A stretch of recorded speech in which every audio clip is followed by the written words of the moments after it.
வணக்கம். நீங்கள் இணைந்து கொண்டிருப்பது தினமலரின் பிரதான செய்திகளுடன். முதலில் தலைப்புச் செய்திகள். யாழில் MP ராமநாதன் அர்ஜுனா திடீர் கைது. காவி உடைக்குள் கள்ளத்தனம், 22 தேரர்கள் தடுப்பு காவலில் வைக்க உத்தரவு. தமிழர் பகுதியை மிரள வைத்த பெண் போலீஸ் அதிகாரி. கேக் பூசியதால் கோபம், பிறந்தநாள் கொண்டாட்டத்தில் பறிபோன 3 உயிர். NPP உறுப்பினர் உள்ளிட்ட குழு நடத்திய சம்பவம், தம்பதியினருக்கு ஏற்பட்ட சோகம். யாழில் அதிரடியாக கைதாகிய மருந்து விற்பனை பிரதிநிதிகள். திரைசேரியில் இருந்து காணாமல் போன பணம் குறித்து மகிந்த வெளியிட்டுள்ள எச்சரிக்கை. சைபர் தாக்குதல் அபாய பட்டியலில் இலங்கை. மருத்துவ கண்காணிப்பில் இருக்கும் ரணில் சகாக்களுக்கு வழங்கிய முக்கிய அறிவித்தல் தொடர்பான விரிவான செய்திகள். நாடாளுமன்ற உறுப்பினர் ராமநாதன் அர்ஜுனா சற்று முன்னர் கைது செய்யப்பட்டுள்ளதாக தகவல்கள் வெளியாகியுள்ளது. இளவாலை போலீசாரினால் இவர் கைது செய்யப்பட்டுள்ளார். தமது தனிப்பட்ட பாதுகாப்பு துப்பாக்கியை காட்டி பெண் ஒருவரை அச்சுறுத்திய சம்பவம் தொடர்பில் இளவாலை போலீஸ் விசாரணைகளை முன்னெடுத்த நிலையில் இன்று காலை கைது செய்யப்பட்டுள்ளதாக தெரிவிக்கப்பட்டுள்ளது. இளவாலை போலீஸ் நிலையத்திற்கு வாக்குமூலம் அளிக்க அர்ஜுனா ராமநாதனை அழைத்து வாக்குமூலங்களை பதிவு செய்த பின்னர் அவரை கைது செய்துள்ளனர். யாழ்ப்பாணம் இளவாலை பெரியவிளான் பகுதியில் அர்ஜுனாவுக்கும் பொதுமக்களுக்கும் இடையே ஏற்பட்ட மோதல் சம்பவம் தொடர்பில் இக்கைது இடம்பெற்றுள்ளது. இதன்போது நாடாளுமன்ற உறுப்பினர் துப்பாக்கியை கையில் ஏந்தியவாறு பெண்களுடன் முரண்படும் காணொளி சமூக வலைதளங்களில் வைரலாகி வந்த நிலையில் தற்போது அவர் கைது செய்யப்பட்டுள்ளார். இவரை மல்லாகம் நீதவான் நீதிமன்றத்தில் முன்னிலைப்படுத்த நடவடிக்கைகள் மேற்கொள்ளப்பட்டு வருகின்றவை குறிப்பிடத்தக்கது. இலங்கைக்கு சட்டவிரோதமாக சுமார் 110 கோடி ரூபாவுக்கும் அதிக பெறுமதியுடைய குஷ் மற்றும் கேஸ் வகை போதைப் பொருட்களுடன் கட்டுநாயக்க விமான நிலையத்தில் கைது செய்யப்பட்ட 22 தேரர்களை 7 நாட்கள் தடுத்து வைத்து விசாரணை செய்ய நீதிமன்றம் அனுமதி வழங்கியுள்ளது. கட்டுநாயக்க சர்வதேச விமான நிலையத்தின் ஊடாக பெருமளவிலான போதைப் பொருட்களை கடத்த முயன்றபோது போதைப்பொருள் தடுப்பு பிரிவினரால் தேரர்கள் குழு கைது செய்யப்பட்டது. அவர்களிடம் இருந்து கைப்பற்றப்பட்ட போதைப் பொருட்களின் சர்வதேச சந்தை மதிப்பு 110 கோடி ரூபாய்க்கும் அதிகம் என்று மதிப்பிடப்பட்டுள்ளது. கைது செய்யப்பட்ட 22 தேரர்களும் நேற்று ஞாயிற்றுக்கிழமை பிற்பகல் நீர்கொழும்பு மேலதிக நீதவான் சுபானி அபேசகர முன்னிலையில் ஆஜர்படுத்தப்பட்டனர். இதன்போது பாரிய போதைப்பொருள் கடத்தல் பின்னணியில் உள்ள ஏனைய நபர்கள் மற்றும் சர்வதேச தொடர்புகள் குறித்து விரிவான விசாரணைகளை முன்னெடுக்க வேண்டியிருப்பதால் சந்தேக நபர்களை தடுத்து வைத்து விசாரணை செய்ய போலீசார் அனுமதி கோரினர். அதனை ஏற்றுக்கொண்ட மேலதிக நீதவான் சந்தேக நபர்களை 7 நாட்கள் தடுத்து வைத்து விசாரணை செய்ய போலீசாருக்கு உத்தரவிட்டார். இலங்கையில் அண்மை காலமாக பிடிபட்ட போதைப் பொருள் கடத்தல் சம்பவங்களில் இது ஒரு பாரிய மற்றும் அதிர்ச்சி அளிக்கும் சம்பவமாக கருதப்படுகின்றமை குறிப்பிடத்தக்கது. அம்பாறை திருக்கோவிலில் மோட்டார் சைக்கிளில் பயணித்த பெண் போலீஸ் அதிகாரி மீது சாணம் வீசி கத்தியால் வெட்டி தாக்கிய குற்றச்சாட்டில் கைது செய்யப்பட்ட இளைஞனை எதிர்வரும் மே மாதம் 8ஆம் தேதி வரை 14 நாட்கள் விளக்கமறியலில் வைக்குமாறு அக்கரைப்பற்று நீதவான் நீதிமன்றம் உத்தரவிட்டுள்ளது.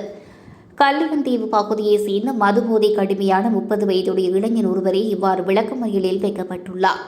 திருக்கோவில் போலீஸ் நிலையத்தின் பெண்கள் பிரிவுக்கு பொறுப்பாக கடமையாற்றி வரும் அதிகாரி கடந்த வெள்ளிக்கிழமை பிற்பகல் 3 மணி அளவில் மதிய உணவுக்காக வீட்டுக்கு சென்றுவிட்டு மீண்டும் போலீஸ் நிலையம் நோக்கி மோட்டார் சைக்கிளில் திரும்பிக் கொண்டிருந்தார். இதன்போது பாடசாலைக்கு அருகில் கத்தியுடன் நின்று கொண்டிருந்த சந்தேக நபர் வீதியால் சென்ற பெண் போலீஸ் அதிகாரி மீது மாட்டுச்சாணத்தை வீசி எறிந்துவிட்டு தப்பியோடியுள்ளார். குறித்த அந்த அதிகாரி தனது மேலதிகாரிக்கு உடனடியாக தகவல் வழங்கியுள்ளார். குறித்த நபர் பெண் போலீஸ் அதிகாரி பின்தொடர்ந்து சென்றபோது மாணிக்க பிள்ளையார் ஆலயத்துக்கு அருகில் அவர் கத்தியை சுழற்றி அச்சுறுத்தியுள்ளார். அவரிடம் இருந்து கத்தியை பறிக்க முற்பட்ட போது அதிகாரி மீது கத்திக்குத்து தாக்குதல் நடத்தப்பட்டுள்ளது. இதில் காயமடைந்த சீருடையுடன் சேதமடைந்த போதிலும் துணிச்சலாக செயல்பட்ட அந்த அதிகாரி சந்தேக நபரை மடக்கி பிடித்துள்ளார். கைது செய்யப்பட்ட நபர் மதுபோதை கடுமையானவர் என்பதால் அவரை புனர்வாழ்வு நிலையத்துக்கு அனுப்ப நடவடிக்கை எடுக்கப்பட்டுள்ளது. இதன் காரணமாக குறித்த பெண் போலீஸ் அதிகாரி மீது கோபமடைந்த அந்த இளைஞன் அண்மையில் அவர் வீதியில் செல்லும் போது வைத்தியசாலைக்கு அருகில் வைத்து செருப்பால் எறிந்துள்ளார். அத்துடன் அந்த அதிகாரியின் வீட்டின் மீது அவ்வப்போது கல்வீச்சு தாக்குதலை மேற்கொண்டு வந்தவையும் போலீசின் ஆரம்பகட்ட விசாரணையில் தெரியவந்துள்ளது. இந்தியாவின் உத்தரப்பிரதேசத்தில் பிறந்தநாள் கொண்டாட்டத்தின் போது ஏற்பட்ட சிறிய தகராறு 3 இளைஞர்களின் உயிரை பறித்துள்ளதாக தெரிவிக்கப்பட்டுள்ளது. சம்பவம் தொடர்பில் இந்திய ஊடகங்கள் வெளியிட்டுள்ள செய்தியில், உத்தரப்பிரதேசம் புலந்த்சஹார் மாவட்டம் குர்ஜா நகர் பகுதியில் நேற்றிரவு சைனி என்பவரது பிறந்தநாள் விழாவும் ஜிம் ஒன்றில் நடைபெற்ற போது அவரது நண்பர்களான அமர்தீப் ஷைனி, மணீஷ் ஷைனி மற்றும் ஆகாஷ் ஷைனி ஆகியோர் விளையாட்டாக ஜீதுவின் முகத்தில் கேக்கை பூசியுள்ளனர். இதனால் ஆத்திரமடைந்த ஜீது சைனிக்கும் நண்பர்களுக்கும் இடையில் வாக்குவாதம் ஏற்பட்டது. தகராறுக்கு பின்னர் அங்கிருந்து சென்ற ஜீது சைனி சிறிது நேரத்தில் தனது கூட்டாளிகளுடன் 7 துப்பாக்கிகளுடன் மீண்டும் வந்து நண்பர்களை நோக்கி சரமாரியாக சுட்டுள்ளார். இதில் 3 நண்பர்களும் சம்பவ இடத்திலேயே உயிரிழந்தனர். சம்பவம் குறித்து தகவல் அறிந்து வந்த காவல்துறையினர் தடயங்களை சேகரித்து வருவதுடன் தலைமறைவாக உள்ள கொலையாளிகளை பிடிக்க 6 தனிப்படைகளை அமைத்துள்ளனர்.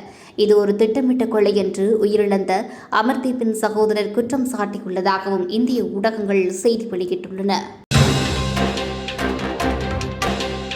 அனுராதபுரம் இப்பலோகம பிரதேச சபையின் உறுப்பினர் ஒருவர் உட்பட குழுவினர் தாக்கியதில் காயமடைந்த பெண் ஒருவரும் அவரது கணவரும் வைத்தியசாலையில் அனுமதிக்கப்பட்டுள்ளனர். அலுப்புளியங்குளம் விஜிதபுரம் பகுதியைச் சேர்ந்த தம்பதியினரே இவ்வாறு தாக்குதலுக்குள்ளாகி காயமடைந்துள்ளனர். குழு ஒன்று தம்மை தாக்கி காயப்படுத்தியதாக கூறி ஹொக்கிராவம் மாவட்ட வைத்தியசாலையில் அனுமதிக்கப்பட்ட குறித்த தம்பதியினர் மேலதிக சிகிச்சைக்காக தம்புள்ளை மாவட்ட பொது வைத்தியசாலைக்கு மாற்றப்பட்டுள்ளனர். பெண்ணின் காது பகுதியில் இரத்த கசிவு ஏற்பட்டுள்ளதாகவும் அவரது கணவரின் கையில் எலும்பு முறிவு ஏற்பட்டுள்ளதோடு தலை மற்றும் கால்கள் உள்ளிட்ட பல இடங்களில் காயங்கள் ஏற்பட்டுள்ளதாகவும் அவர் குறிப்பிட்டுள்ளார். இப்பலோகம ஹிரிப்பட்டியாகம விளையாட்டு மைதானத்தில் நேற்று முன்தினம் நடைபெற்ற இப்பலோகம பிரதேச சபையின் புத்தாண்டு விழாவின் போதே இந்த தாக்குதல் இடம்பெற்றுள்ளதாக பாதிக்கப்பட்டவர்கள் குறிப்பிட்டுள்ளனர். தேசிய மக்கள் சக்தியை பிரதித்துவப்படுத்தும் பிரதேச சபை உறுப்பினர் மற்றும் அவரது மனைவிக்கு எதிராக முறைப்பாடு கிடைக்கப்பட்டுள்ளதாக போலீஸ் நிலைய பொறுப்பதிகாரி குறிப்பிட்டுள்ளார். தனிப்பட்ட தகராறு காரணமாகவே இந்த தாக்குதல் நடத்தப்பட்டிருக்கலாம் என்று சந்தேகிக்கப்படுவதுடன் சம்பவம் தொடர்பான மேலதிக விசாரணைகளை போலீசார் மேற்கொண்டு வருகின்றனர். யாழ்ப்பாணத்தில் போதை மாத்திரைகளுடன் மருந்து விற்பனை பிரதிநிதிகள் உள்ளிட்ட 6 பேர் கைது செய்யப்பட்டுள்ளனர்.